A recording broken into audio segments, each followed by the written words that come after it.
దృష్ట్వా తు పాండవానీకం వ్యూఢం దుర్యోధనస్తదా ఆచార్యముపసంగమ్య రాజా వచనమబ్రవీత్. మొట్టమొదట ధర్మక్షేత్రే కురుక్షేత్రే అనేటువంటి దాంట్లో ధర్మక్షేత్రమైనటువంటి కురుక్షేత్రంలో సమకూడినటువంటి నా వాళ్ళు ఈ పాండవులు ఏం చేశారు సంజయ అని ధృతరాష్ట్రుడు ప్రశ్నించగా దానికి సమాధానంగా సంజయుడు చెప్తున్నాడు. సంజయ ఉవాచ, సంజయుడిలాగా చెప్పాడు. దృష్ట్వా తు పాండవానీకం వ్యూఢం దుర్యోధనః తదా. తదా అప్పుడు దుర్యోధనుడు వ్యూఢం పాండవ ఆనీకం.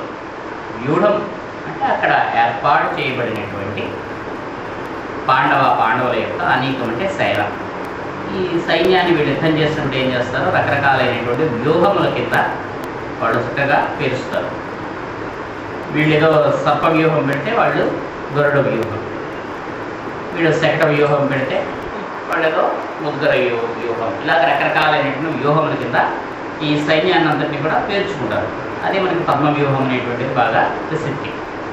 అలాగే ఇరు సైన్యములు కూడా ఈ పక్కన ఆ పక్కన కూడా రెండు కూడా ఏదో ఒక ఆకారంలో అవన్నీ కూడా సిద్ధముగా ఉన్నాయి.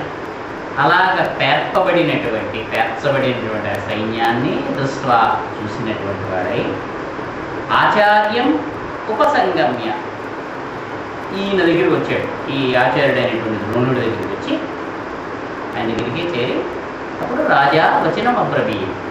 దుర్యోధనుడు ఈ ప్రశ్నలు వేయడం మొదలుపెట్టాడు. ఎప్పుడైతే అంతవరకు కూడా ఏర్పాట్లు చేసుకోవడం జరిగిందంటే మన పార్టీ వైపు ఎవరు వస్తున్నారు చెప్పి వీళ్ళు నాకు ఆహ్వానాలు పంపించడం అన్నీ చేశారు. ఇలాగ యుద్ధం జరుగుతుంది, మీరు మాకు సహాయం చేయవలసిందిగా అని వీళ్ళు మనుషుల్ని పంపిస్తే వీళ్ళ వైపు వచ్చినటువంటి వాళ్ళు వీళ్ళ వైపు వచ్చారు, వాళ్ళ వైపు వెళ్ళినటువంటి వాళ్ళు వాళ్ళ వైపు వెళ్ళారు. బలాబలాలన్నీ కూడా సిద్ధం చేసుకోవడం తప్పిస్తే నిజముగా అసలు ఎవరి బలం ఎంత, ఎవరెవరు ఎలా ఉన్నారు అనేటువంటిది, అవతల పక్షంలో ఎవరున్నారు యువతల పక్షంలో ఎవరున్నారు అనేటువంటిది అక్కడ ఆ రోజున సమావేశమైనప్పుడు మాత్రమే వీళ్ళకి తెలిసింది. అంతవరకు ఏర్పాట్లు చేసుకోవడమే, వాళ్ళు వస్తారట వీళ్ళు వస్తారట, వాళ్ళు దారిలో ఉన్నారు వీళ్ళు దారిలో ఉన్నారు. ఆ సమయానికి మొత్తం అంతా కూడా సిద్ధమైంది. అప్పుడు ఈ ఇరుపక్షాల యొక్క సైన్యముల్ని కూడా ఇటు అటు కూడా చూసి ఈ దుర్యోధనుడు కూడా ఈ రకమైనటువంటి ప్రశ్న చేశాడు. ఇదంతా కూడా మనకి అంటే భగవద్గీతలో ఉండేటువంటి మొదటి భాగం అంతా కూడా ఆ యుద్ధ రంగంలో చెప్పబడినటువంటిది కాబట్టి ఆ యుద్ధాన్ని వర్ణిస్తూ దానికి సంబంధించినటువంటిదిగానే ఉంటుంది. దాంట్లో అడుగుతున్నాడు అనమాట. పశ్యేతాం పాండుపుత్రాణం ఆచార్య మహతీం చముం వ్యూఢాం ద్రుపదపుత్రేణ తవ శిష్యేణ ధీమత. ఈ ఆచార్యుడైనటువంటి ద్రోణుడిని అడుగుతున్నాడు. హే ఆచార్యుగా ద్రోణుడా, ఏతాం పశ్య మహతీం చెముం. మహతీ చాలా గొప్పదైనటువంటి ఈ పాండవుల యొక్క చెము అన్నకనమండి సైన్యం. ఈ సైన్యాన్ని చూడు వాళ్ళ సైన్యం అంతా కూడా కనిపిస్తుంది. ఈ సైన్యాన్ని అంతటినీ ఎవరు సిద్ధం చేశారు?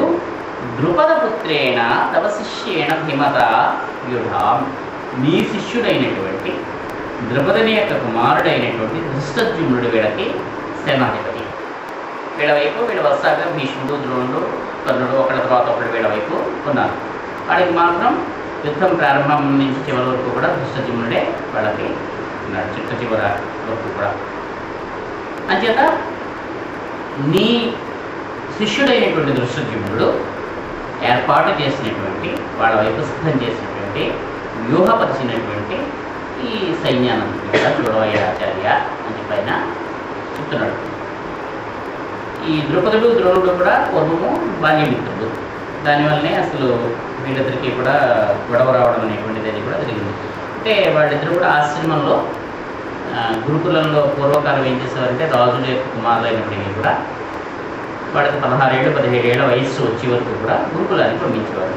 ఆ గురుకులంలో విద్యాభ్యాసము పూర్తి అయిన తరువాత వాళ్ళకి వీళ్ళు రాజ్యమైతే రాజ్యము, వాళ్ళకి వృత్తులైతే వృత్తులు, వాటిలోకి వాళ్ళు వెళ్ళేవారు.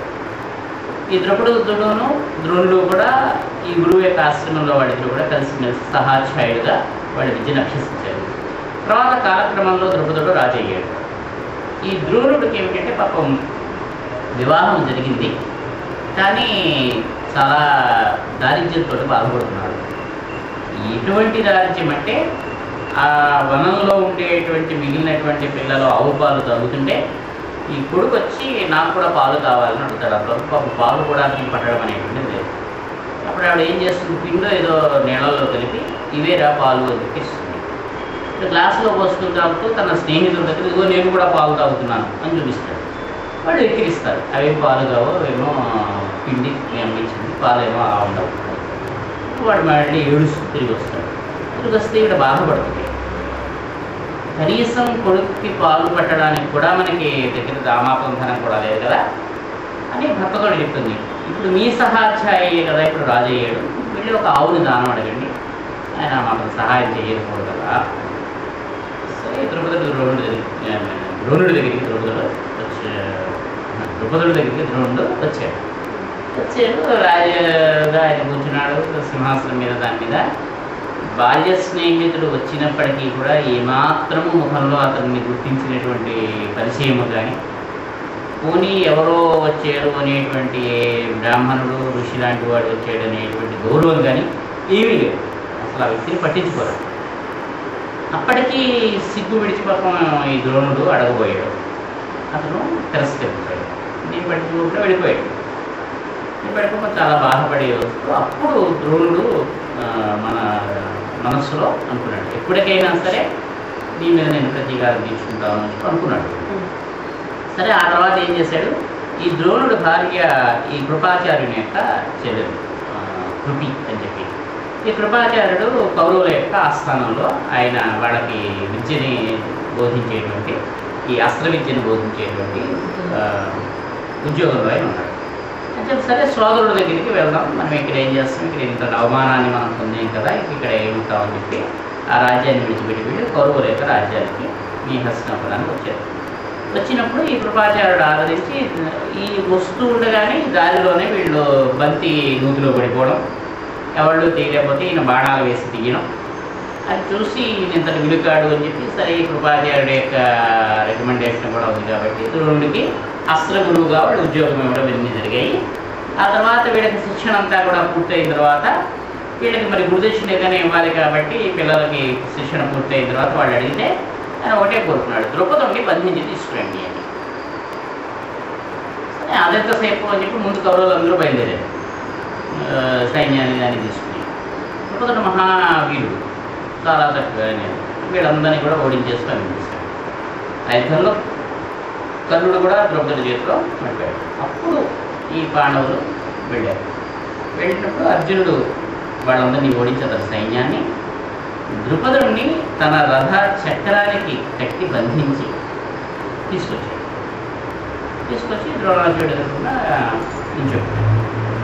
తను ఎదురకుండా చేతులు బంధింపబడి ఉన్నటువంటి ద్రౌపదిని చూస్తే ద్రోణాచార్యుడు లేచి తనే కట్టులో పంపితే, నువ్వు ఆ రోజు నన్ను అవమానపరిచేవు, అందుకు నేను ప్రతీకారం నీ మీద తీర్చుకున్నాను, అంతే తప్పిస్తే నీ మీద నాకు ద్వేషం కానీ కోపం కానీ ఇలాంటివి ఏమి ఈ రాజ్యం ముందు పెట్టుకో, నా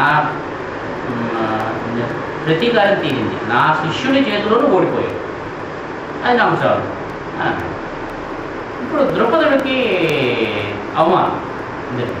అందుకని ఆయన ఏం చేశాడు, ఎప్పటికైనా సరే ద్రోణుణ్ణి సంహరించేటువంటి కొడుకు తనని ఎవరైతే ఓడించాడో అంతటి మహావీరుగాడైనటువంటి అర్జున్ని వివాహం చేసుకునేటువంటి కూతురు తనకు కావాలని చెప్పి ఆయన యాగం చేశాడు. ఆ యాగం చేసినప్పుడు ఆ యజ్ఞంలోంచి ధృష్టద్యుమ్నుడు ద్రౌపది వాళ్ళిద్దరు కూడా ఆ యజ్ఞకుండంలోంచి ఉద్భవించేవాడు. అలాగే ఈ ధృష్టద్యుమ్నుడి తర్వాత ద్రోణుడిని చంపాడు, సంహరించాడు. ఈ ద్రౌపది అర్జునుడికి భార్యగా అయింది. అయితే ఈ ధృష్టద్యుమ్నుడు పాండవుల పక్షంలో ఉన్నప్పుడు, అంటే ఈ వివాహం జరగడానికి దానికి పూర్వము ధృష్టద్యుమ్నుడు కూడా ద్రోణుడి శిష్యుడికి చేశాడు. అంటే ఈ మనస్సులో ఈ రకమైనటువంటి కోరిక ఉంది, తన్ని సంహరించగలిగేటువంటి కుమారుడు కావాలని ఆయన కోరుకున్నాడు, అందుకని యజ్ఞం చేశాడు అనేటువంటి విదితమే అయినప్పటికీ కూడా ధృష్టద్యుమ్నుడికి కూడా ఏదో సందర్భంలో ద్రోణుడు ఈయన విద్యని నేర్పించాడు. అంటే ఆ కాలంలో శత్రువైనా సరే వచ్చి అడిగితే వాడికి అవతల వాడికి అర్హత ఉంటే వాడికి విద్య నేర్పుతారు. అందుకని అలాగా చేశాడు. అందుకని చెప్తున్నాడు అనమాట, నువ్వు నీ శిష్యుడైనటువంటి ధృష్టద్యుమ్నుడు ఈ రకంగా సిద్ధం చేశాడు. చూస్తావా, ద్రుపదపుత్రుడైనటువంటి ధృష్టద్యుమ్నుడు దృష్టజ్యుమ్నుడి చేత ఏర్పాటు చేయబడింది. అంటే అర్జునుడు భీముడు మొదలైనటువంటి మహావీరుడు వాళ్ళ పక్షంలో ఉన్నప్పటికీ కూడా వాళ్ళకి సైన్యాధిపత్యాన్ని ఇవ్వకుండా ఈ ధర్మరాజు దృష్టజ్యుమ్నుడికి ఇచ్చాడు. పూర్వం నిజానికి యుద్ధం వీళ్ళకు సంబంధించింది. అంచేత సైన్యం మీద మొత్తం మీద ఉండవలసినటువంటి నియంత్రణ అది తమకు కావాలని చెప్పి వాళ్ళు కోరుకుంటారు. కానీ ఆ రకంగా ఆలోచించారు. వాళ్ళు ముందు అసలు ధర్మరాజు ఒక సమావేశాన్ని ఏర్పాటు చేసి యుద్ధాన్ని ఇచ్చేసేటప్పుడు మనం సర్వసైన్యాధ్యక్షుని ఒకటిని నియమించాలి, ఎవళ్ళని నియమించాలి అని చెప్పి మీ అభిప్రాయాన్ని చెప్పండి అంటే అందరూ త్వరగా అభిప్రాయం చెప్తే అర్జునుడే అనుకుంటా దృష్టజ్యుమ్నుడి యొక్క పేరుని ఆయనే ప్రపోజ్ చేస్తాడు. దృష్టజ్యుమ్నుడి యొక్క తగినటువంటి వాడు ఇప్పుడు అందరూ కూడా దానికి ఒప్పుకుంటారు. అప్పుడు దృష్టజ్యుమ్నుడికి ఇస్తారు. అంటే పూర్వకాలము ఎంత రాజరికపు వ్యవస్థ ఉన్నప్పటికీ కూడా ఈ రకమైనటువంటి ప్రజాస్వామికమైనటువంటి పద్ధతులు కూడా వాళ్ళు అనుసరించేవారు. వాళ్ళకి ఇష్టమైనటువంటి వాళ్ళకి పదవులు కట్టబెట్టేయడం అనేటువంటిది ఉండేది కాదు. అవసరమైనప్పుడు అంటే ఉత్తమమైనటువంటి రాజులు ఎప్పుడూ కూడా ఎవరిదో ఒకరిదైనటువంటి సలహాని సంప్రదింపుల్ని తీసుకునే వాళ్ళు పనిచేసేవారు. అదే ఆ రకంగా దృష్టజ్యుమ్నుడికి సర్వసైన్యాధిపత్యం అనేటువంటిది ఇవ్వబడింది. అందుకని ఆ దృష్టజ్యుమ్నుడు ఏర్పాటు చేశాడు. చూస్తున్నావు కదా, అత్ర సురా మహేశ్వాస భీమార్జున సమాయుధి